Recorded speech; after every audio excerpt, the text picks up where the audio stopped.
Muito bom dia na paz do Senhor Jesus. É o devocional diário de jovens e adultos da Escola Bíblica Dominical da edição especial da CPAD que está chegando até você. O nosso tema é a união, uma arma contra a oposição. O nosso texto está em Atos capítulo 4, do versículo 23 ao 32, que nos diz assim: Assim que foram soltos Pedro e João, buscaram a companhia dos seus amigos e contaram tudo o que os chefes dos sacerdotes e os líderes religiosos lhes haviam dito. Ao ouvirem esse relato, os irmãos unânimes elevaram a voz a Deus e exclamaram: Ó Todo-Poderoso Senhor, Tu que fizestes o céu e a terra, o mar e tudo o que nele existe, que pelo Espírito Santo, por boca do nosso pai Davi, teu servo, declaraste: Porque os gentios se enfurecem e os povos conspiram em vão. Os reis da terra se levantam e os governantes se ajuntam em oposição ao Senhor e contra o seu ungido. De fato, Herodes e Pôncio Pilatos reuniram-se com as nações pagãs e os povos de Israel nesta cidade para conspirar contra o seu santo servo Jesus, a quem ungiste. Realizaram tudo o que em teu poder e sabedoria já havia predeterminado que aconteceria. Agora, pois, ó Senhor, considera as ameaças deles e capacita os teus servos para proclamarem a tua palavra com toda a intrepidez.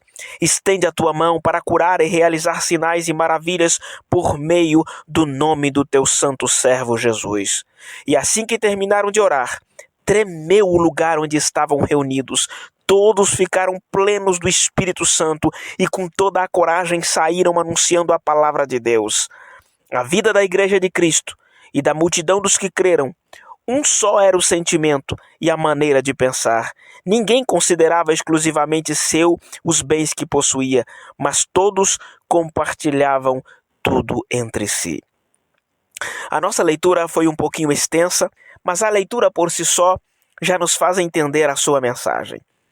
Esse texto que nós acabamos de ler nos fala da união e da unidade que já foi demonstrada lá no capítulo 2 e o versículo 42 de Atos dos Apóstolos, que inclusive nós já falamos na semana passada.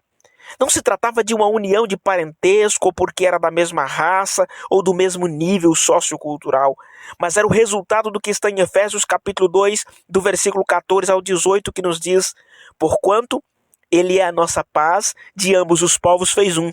E derrubando o muro de separação, em seu próprio corpo desfez toda a inimizade, ou seja, anulou a lei dos mandamentos expressa em ordenança, para em si mesmo criar dos dois um novo ser humano, realizando assim a paz e reconciliar com Deus os dois em um só corpo, pelo ato na cruz, por intermédio do qual ele destruiu toda a irreconciliabilidade. E vindo ele, proclamou a paz para vós que estáveis longes, e da mesma forma para os que estavam perto, pois por meio dele, tanto nós como vós temos pleno acesso ao Pai por um só Espírito.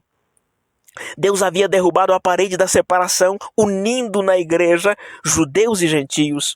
Havia costumes, níveis sociais e culturais diferentes, porém a Bíblia mostra todos estes povos vivendo unidos através da cruz de Cristo. E o versículo 32 nos diz: E da multidão dos que creram, um só era o sentimento e a maneira de pensar. Quando olhamos para a igreja primitiva, nos vem uma pergunta à mente: essa união poderá existir ainda em nossos dias? A resposta é sim.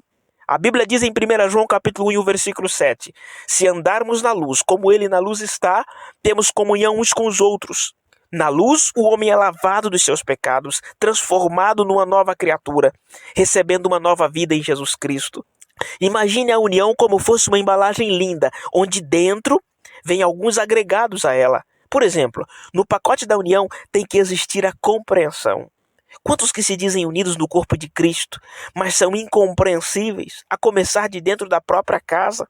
Só conseguem ver o pior das pessoas que estão à sua volta.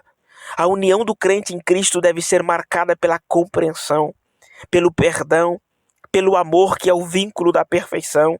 E a exemplo de Neemias e sua equipe, quando nós estamos unidos em Cristo, vencemos qualquer oposição que vier. Por mais que alguém dê uma desanimada no meio do caminho, mas vai seguir o exemplo bíblico de Isaías 41, versículo 6, que diz: um ao outro ajudou, e ao seu irmão disse: esforça-te. É isso que a união faz. Vamos refletir na qualidade da nossa união? Jesus Cristo vai arrebatar uma igreja unida. E mesmo que estiver separado, a morte chegar e nos separar aqui da terra, mas no dia do arrebatamento da igreja, ressuscitaremos e nos encontraremos nos ares para estar com o Senhor, juntamente com os nossos entes queridos. Pense nesta palavra. Eu quero orar com você. Querido Deus, eu te agradeço, Senhor, pela tua palavra, pela oportunidade de mais uma vez falar contigo, Senhor. Dá-nos da tua graça, dá-nos a possibilidade de vivermos em união e que o Senhor possa abençoar a vida do teu filho, a vida da tua filha que está orando comigo agora, Senhor, que possa ter graça, força, sabedoria para viver em união com os seus irmãos em Cristo e com todas as pessoas à sua volta. Em nome de Jesus eu quero pedir esta bênção e te agradecer. Amém. Que Deus te abençoe grandemente e assim que terminar o áudio, compartilhe com mais alguém. Amanhã nós voltaremos com a leitura diária, se o Senhor nos permitir. Fique com Deus e um grande abraço. Sem fazer acepção, que esse amor preenche o céu, a terra e o mar. Tem poder pra perdoar qualquer que seja a transgressão. E então, pra que você atira a pedra em quem Jesus amou? Crucificar a quem Jesus já perdoou. Você não foi chamado para ser juiz. Errar a mão, mas Deus é quem conserta a carta do perdão. Aprenda com Jesus, estenda a sua mão. Deus lava o pecado e apaga a cicatriz. Deus lava o pecado e apaga